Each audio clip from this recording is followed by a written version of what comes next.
요한계시록 19장 11절에서 21절 말씀 가지고 오늘 마지막 심판이라는 제목으로 말씀 나누고자 합니다. 지난주 말씀에서는 바벨론의 멸망에 대해서 땅의 왕들과 상인들의 장송곡이 끝난 뒤에 이제 무대가 하늘로 바뀌어서 하늘에서 찬양이 울려 퍼지는 장면이었습니다. 하나님께서는 공정한 심판으로 선지자와 성도들과 땅 위에서 죽임당한 자들의 원수를 갚아주셨다는 겁니다. 그 하나님을 찬양하다는 겁니다.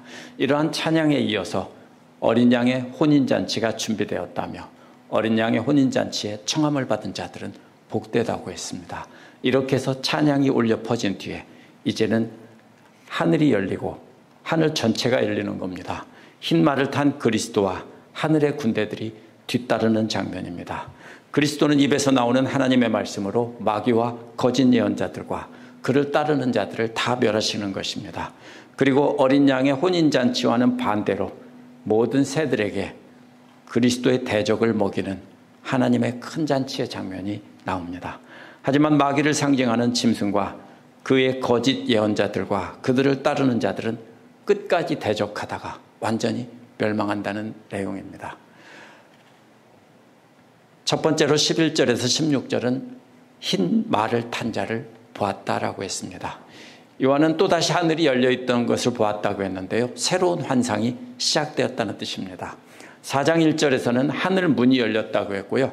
11장 19절과 15장 15절은 하늘의 성전이 열렸다고 했습니다. 모두 앞에서는 문이 부분적으로 열린 것인데요. 이번에는 하늘 전체가 열렸다는 겁니다. 그것도 완전히 열렸다고 했기 때문에 하늘 전체가 완전히 열린 모습을 보았습니다. 이어서 보라라는 말로 놀라운 광경이 있음을 알립니다. 그 광경은 흰 말을 탄 사람을 보았습니다. 흰 말은 19장 8절에서 흰 세마포와 같이 죄사함 받은 것과 정결함을 상징합니다. 흰 말에 탄 사람은 신실함과 참됨이라고 불리우는 사람이라고 했습니다. 요한계시록 3장 14절에 보면 신실하고 참되신 증인이라는 말에서도 똑같이 나오는데요. 예수 그리스도를 가리키는 말입니다. 그래서 신실하다, 참되다 이 두 가지는요. 계시하신 약속이 합당하고 믿을만 할 뿐만 아니라 피조물에 대한 예언이 확실히 성취된다는 것입니다. 믿는 자들을 구원하시고 핍박하신 자들을 심판하신다는 약속은 분명히 이루어진다는 것이 바로 신실하고 참되다는 말의 뜻입니다. 그래서 두 가지를 하러 오신다라고 했습니다. 첫째로는 의로 심판하신다고 했는데요. 의로 심판하신다는 말은 공정한 재판을 하신다는 뜻입니다. 그 다음에는 싸우신다는 겁니다. 의로 심판한다는 것과 싸운다는 말이 안 맞는 것 같죠?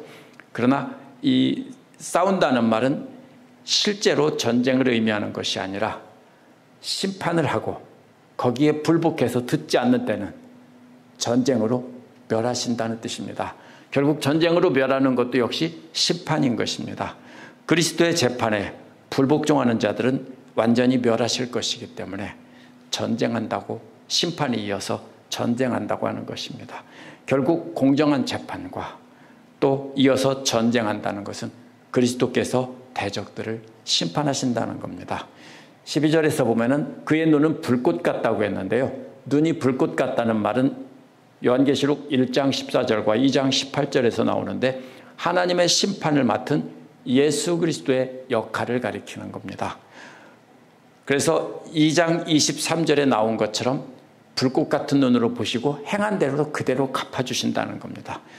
불꽃 같은 눈으로 다 본다는 말은요. 아무리 어두운 곳에 있어도 소용이 없다는 겁니다. 아무리 가려도 숨을 수 없고 다 보고 다 알고 계신다는 겁니다. 그래서 아무도 모든 것을 다 보고 알고 계시는 그리스도를 속일 수 없다는 겁니다.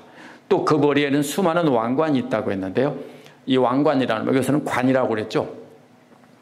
앞에서 면류관은 스테파노스, 영어의 스티븐이라는 이름이 바로 같은 뜻입니다. 이게 월계관을 뜻하는 건데 여기서는 월계관이 아니라 왕관입니다. 그래서 관이라고 다르게 번역했습니다. 개역에서는 둘 다 면류관이라고 번역했는데요. 하나는 월계관이고 하나는 왕관입니다. 월계관은 올림픽에서 우승한 사람이나 전쟁에서 승리하고 공을 세운 사람에게 승리의 표시로 씌워주는 겁니다. 그러나 여기 나오는 관은 왕관이라는 뜻입니다. 12장 3절과 13장 1절에 보면 마귀는 7개와 10개의 왕관을 썼다라고 했습니다. 마귀가 이렇게 여러 개의 왕관을 쓴 것은 그리스도의 왕권을 흉내낸 짝퉁입니다. 하나님을 모독한다는 의미입니다. 그러나 그리스도의 왕관은 7개나 10개가 아니라 셀 수 없이 많은 수많은 왕관을 썼다라는 겁니다. 당시의 왕들은요, 여러 나라를 통치하는 왕을 나타낼 때 왕관을 2개나 3개를 썼습니다. 실제로. 그래서 수많은 왕관을 쓴 것은 하나님의 왕권을 나타내고요, 온 세계 모든 나라를 통치하는 무한한 통치권을 가졌다는 뜻입니다. 근데 그 왕관에는 이름이 써 있다라고 했죠. 자신이 아니라면 아무도 알 수 없는 이름이 쓰였다고 했습니다. 이것은 그리스도 왕관에 쓰여진 이름이 신비라는 뜻입니다. 신비가 뭡니까? 그리스도만 아는데요, 아무도 모르면 말이 안 됩니다. 자신의 사랑하는 사람들에게는 살짝 알려준 것입니다. 그러나 그 알려준 근원은 어디서 나왔습니까? 그리스도 자신에게서 나왔기 때문에 그리스도 자신만 아는데 자신이 사랑하는 자들에게는 살짝 알려줬고 다른 사람들은 모른다는 뜻입니다. 마태복음 11장 27절에서도 예수께서는 아버지께서 예수께 주신 사람들 외에는 아는 사람이 없다라고 했습니다. 아무도 알지 못하는 이름이란 하나님과 예수님께서 택하신 사람에게만 알려주었고 다른 사람들은 아무도 모르는 이름이라는 뜻입니다. 14장 3절에서는요, 참된 신자들만이 배울 수 있는 새로운 구원의 노래라는 말이 나오는데 역시 같은 의미입니다. 오직 예수 그리스도의 참된 이름을 아는 사람들은, 참된 구원을 받은 사람들만이 그 이름을 부르며 찬양할 수 있다는 것입니다. 그래서 이처럼 알려지지 않은 이름의 상징적인 의미는 구원과 심판이 아직 완전히 성취되지 않았습니다. 그래서 심판이 완전히 성취되지 않았기 때문에 알려지지 않은 이름입니다. 오직 그의 백성들에게만 알려져서 그들은 은혜의 계시를 경험할 것이고 대적들은 정의의 심판을 경험한다는 것입니다.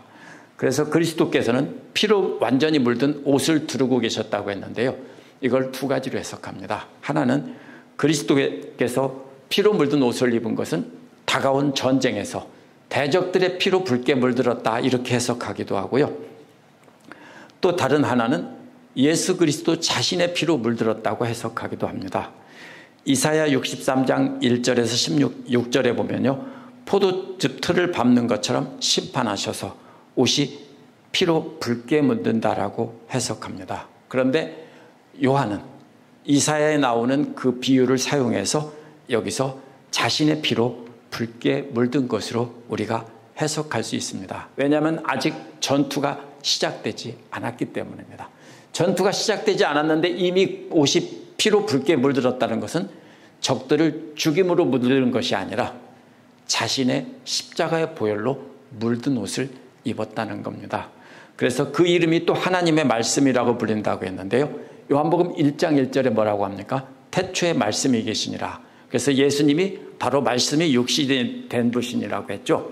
그래서 바로 하나님의 말씀은 예수님을 가리키는데요, 본문의 문맥을 보면 그냥 모든 말씀이 아니라 심판의 말씀입니다.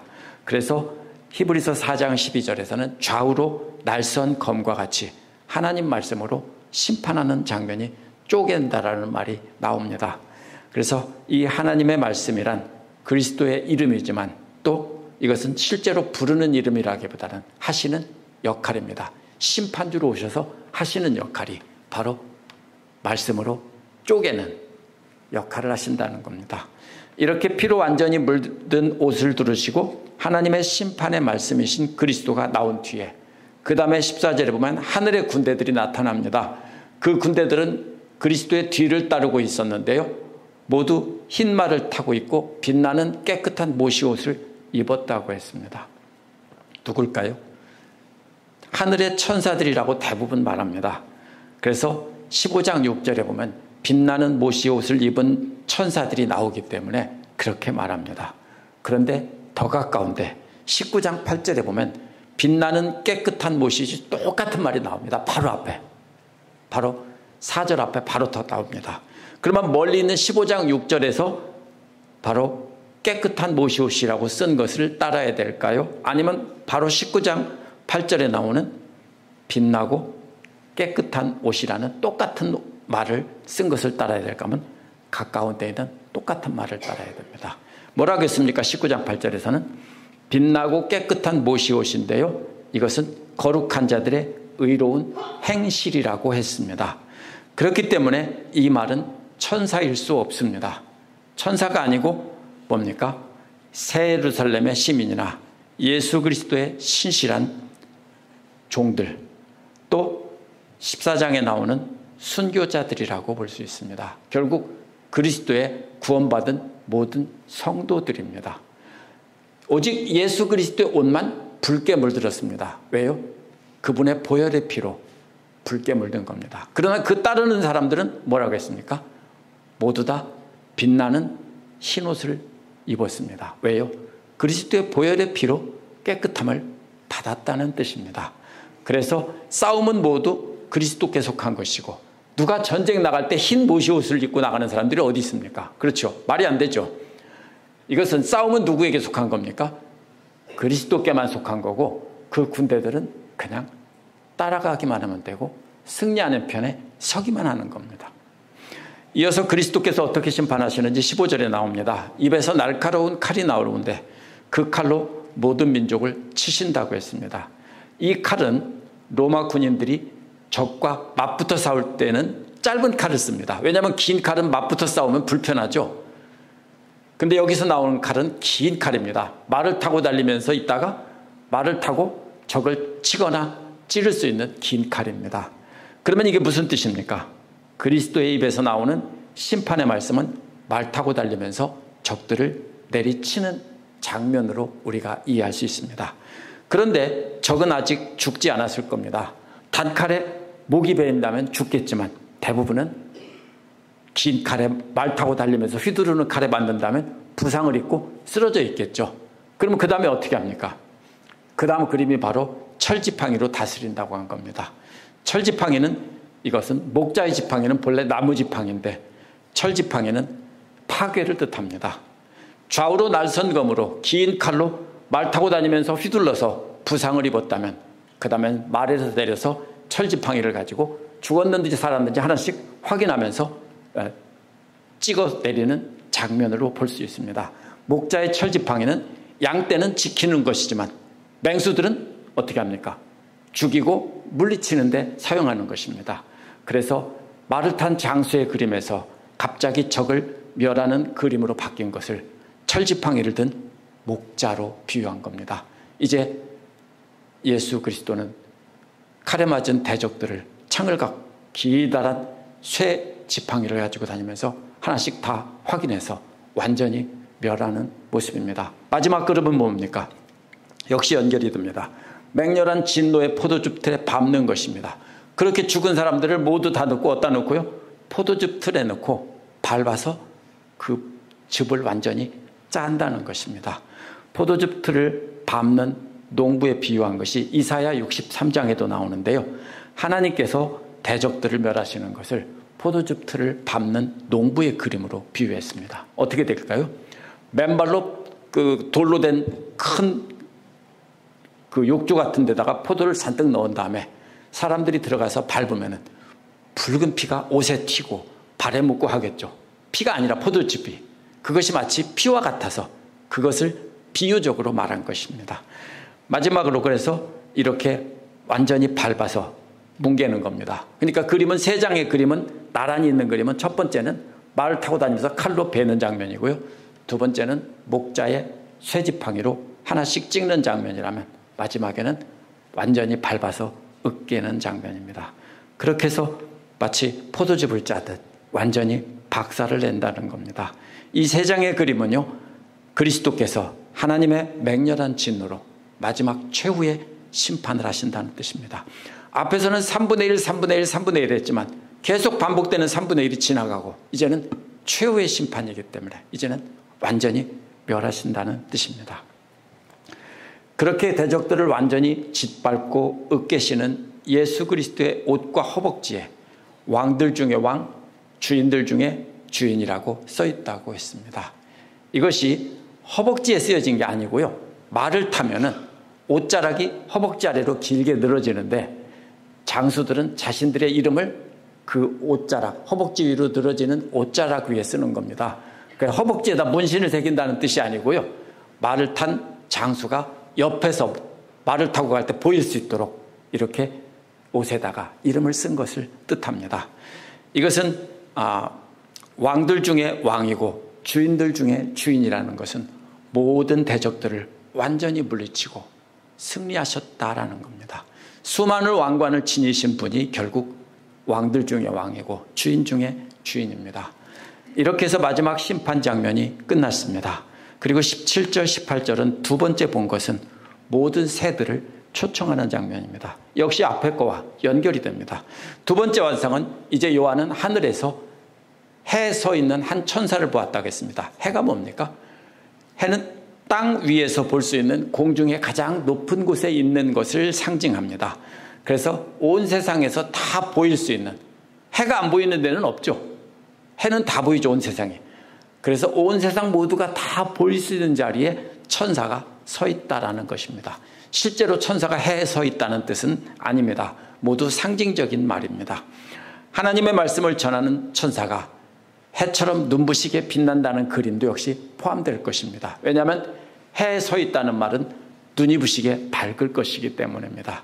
그런데 그 천사가 공중을 날고 있는 하늘에 있는 모든 새들에게 큰 소리로 외칩니다. 그 천사는 먼저 오라고 초청합니다. 그 뒤에 하나님의 큰 잔치에 모이라고 합니다. 해에 서 있는 이유가 뭡니까? 공중에 있는 모든 새들이 다 보고 모이라고 알 수 있게 하는 겁니다. 왜 모이라고 합니까? 하나님의 큰 잔치에서 먹으라는 건데요. 잔치에 차려진 음식은 왕들의 고기이고 그 다음에는 장군들의 고기이고 그 다음에는 말을 탄 사람과 말과 말을 탄 사람들의 고기입니다. 이 세 가지가 뭘까요? 고대 전쟁에서 말은 아무나 타는 게 아닙니다. 누가 탑니까? 오늘날로 말하면 계급이 높은 장교들만 말을 탑니다. 그렇기 때문에 이 말을 탄 사람들은 장수들이고 높은 장교들입니다. 그렇기 때문에 왕은 가장 높은 사람이고요. 그 다음에 장군들은 왕 다음에 높은 사람이라면 말과 그 말을 탄 사람들은 그 아래에 있는 모든 장교들을 뜻합니다.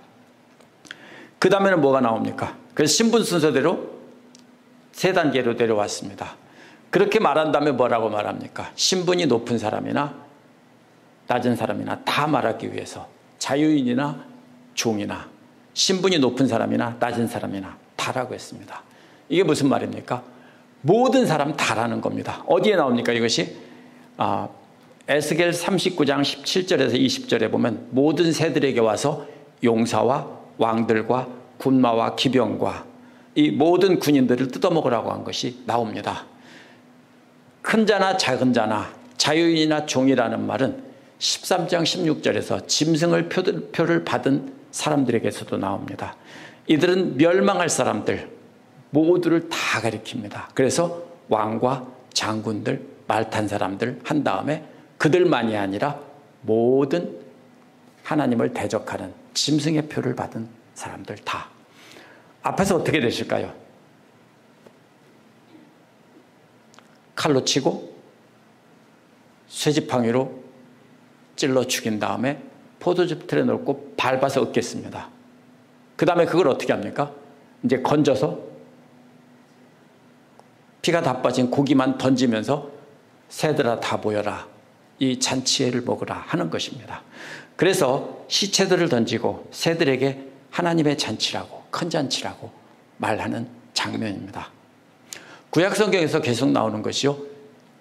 전쟁이 끝나고 나면 마지막에 뭐가 나오냐면 꼭 새들이 뜯어먹는 장면이 나오고 마지막에는 불태워 다 없애는 장면이 나옵니다. 세 번째로 본 것은요. 짐승들과 함께하는 모든 자들을 처형하는 것이 19절에서 21절에 나옵니다. 이렇게 그리스도께서 대적들을 심판하셔서 완전히 멸할 것이라고 선포하자 19절에 보면 짐승과 땅의 왕들과 그 군대들이 발악하는 장면이 나옵니다. 왜냐하면 앞에서 그렇게 한다고 했으니까 그들은 이대로 죽을 수는 없다라고 하면서 하나님을 대적하려고 나선다는 뜻입니다. 그래서 요한이 세 번째로 본 것은 짐승과 땅의 왕들과 그 군대들이 흰말을 타신 분과 그 군대에 싸우려고 모이는 것을 보았다는 겁니다. 그리스도께서 공정한 심판하신다는 것에 대해서 그대로 순복했다면 심판으로 끝났을 것입니다. 그런데 마귀의 세력들은 끝까지 대적하며 회개하지 않고 있기 때문에 이제 그리스도께서 전쟁을 하신다는 겁니다. 그래서 11절에서 심판하시고 전쟁하신다고 한 것이 바로 여기서 나온 것입니다. 그러나 전쟁의 승패는 이미 정해져 있습니다. 그리스도의 심판을 그대로 받아들이고 망하느냐 아니면 끝까지 대적하다가 망하느냐의 차이뿐입니다. 그래서 20절에 보면 짐승이 붙잡혔고 짐승과 함께하면서 짐승 앞에서 기적을 행하던 거짓 예언자도 붙잡혔다는 겁니다. 이 거짓 예언자는 짐승의 표를 받은 자들과 짐승의 우상에게 경배하던 자들을 미혹시킨 자라고 했습니다. 거짓 예언자가 전부 사람들을 속여서 짐승의 표를 받게 하고 짐승에게 경배하라고 한 것입니다. 여기서 초점은 짐승보다는 누구에게 있습니까? 거짓 예언자에게 있습니다. 앞에서는 짐승과 또 땅에서 올라온 짐승과 바다에서 올라온 짐승 이렇게 했지만요. 여기서는 이 짐승과 바로 뭐가 나옵니까? 거짓 예언자가 나옵니다. 그래서 초점은 거짓 예언자입니다. 이 거짓 예언자들이 사람들을 속였습니다.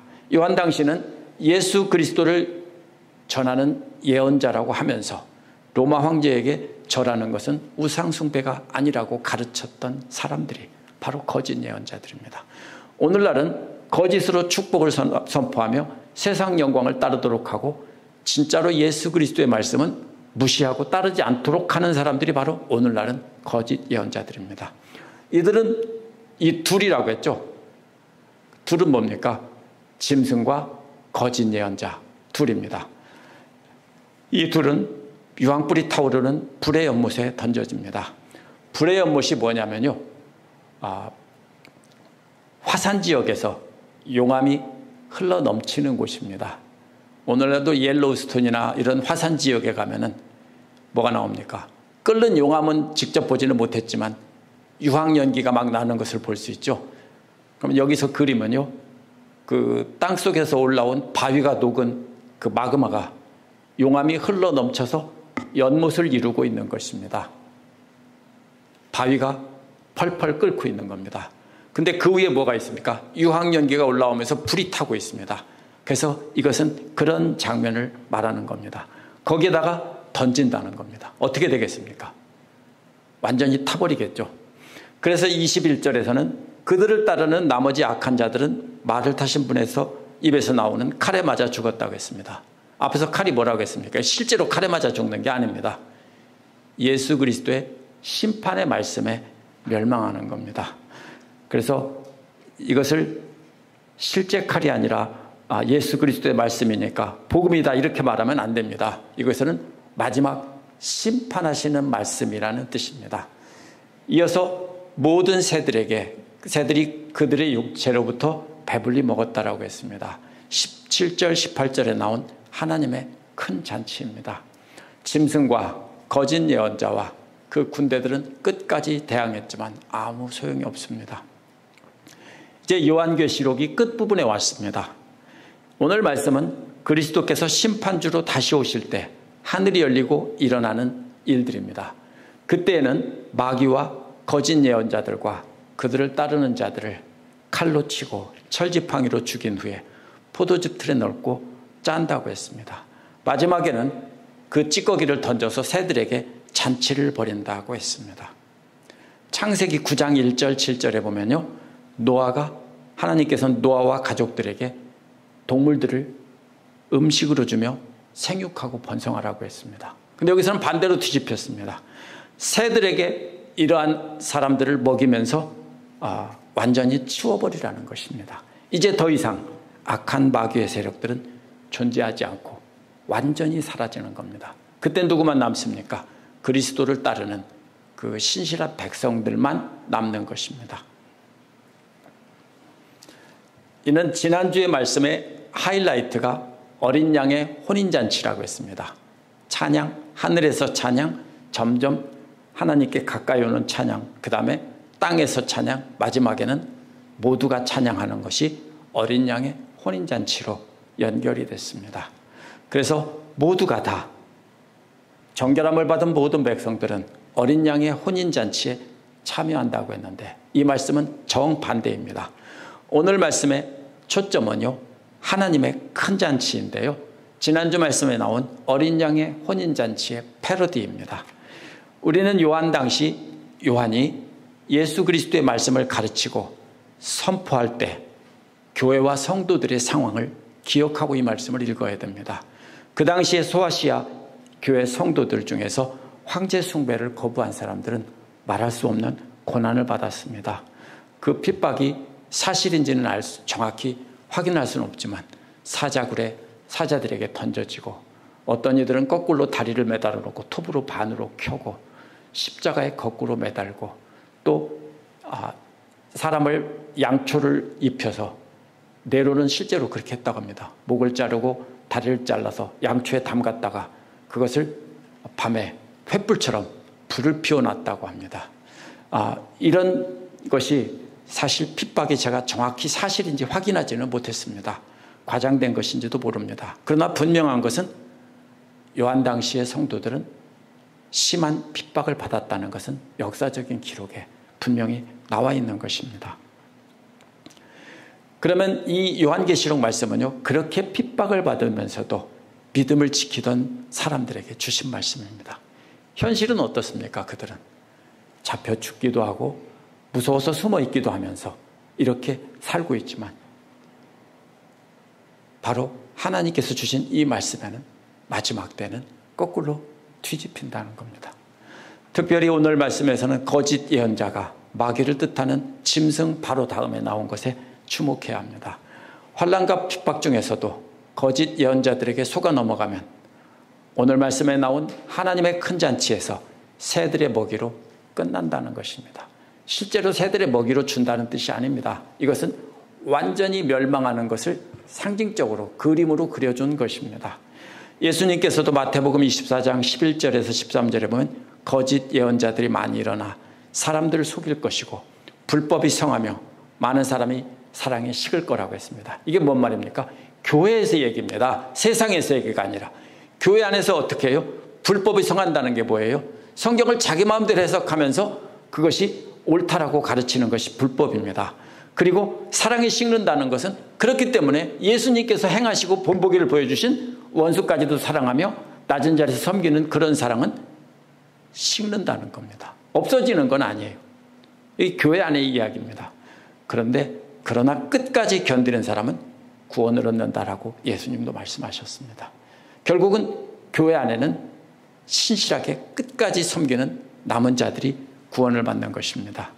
우리가 이 세상에서 복을 받고 잘 먹고 잘 살기 위해서 예수님을 믿는다면 우리는 거짓 예언자들에게 속는 것입니다.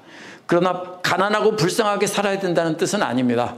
성경에서도 보면 하나님께 신실한 사람들에게 하나님께서 물질을 주시고 그것을 잘 다스릴 수 있는 권세도 주셨기 때문입니다. 그러나 여기서 우리가 하나님 말씀을 잘못 이용해서 자기 마음대로 해석하면서 그것을 하나님 잘 믿는다고 하면 안 되는 겁니다. 우리가 여기서 알아야 되는 것은 어떠한 고난이 있더라도 참고 견디며 예수님께서 가르쳐 주신 원수까지도 사랑하며 낮은 자리에서 섬기라는 것이 그것이 바로 뭡니까? 모든 말씀의 핵심이라고 했습니다. 그렇기 때문에 예수께서 자기 십자가를 지고 따라오라고 하신 겁니다. 죽으라는 뜻이 아닙니다. 우리도 예수님처럼 낮은 자리에서 섬기며 사랑하는 모습으로 예수님을 따라오면 많은 고난을 받을 거라는 겁니다. 지금 그렇게 사랑하고 섬기다가 지쳐서 낙심하고 있다면 우리는 오늘 말씀에서 새 힘을 얻어야 됩니다. 왜냐하면 오늘 말씀은 믿는 자들에게 용기와 위로를 주는 말씀이기 때문입니다. 이것은 무서운 말씀이 아니에요. 왜? 예수를 믿고 구원을 받은 사람들에게 용기와 희망을 주는 말씀이기 때문입니다. 그래서 우리는 언제 다시 주님 오실지를 알지 못합니다. 베드로서에 보면은 주님 오시는 날은 도적같이 온다라고 했습니다. 오늘 말씀에서 마지막 심판으로 경고하신 것은 이제라도 진정으로 하나님께 돌아서서 하나님의 어린 양의 혼인잔치에 참여하는 축복을 누리고 하나님의 큰 잔치에서 새들의 먹이가 되는 그러한 불행한 일은 없어야 된다는 것이 이 말씀의 핵심입니다. 기도하겠습니다.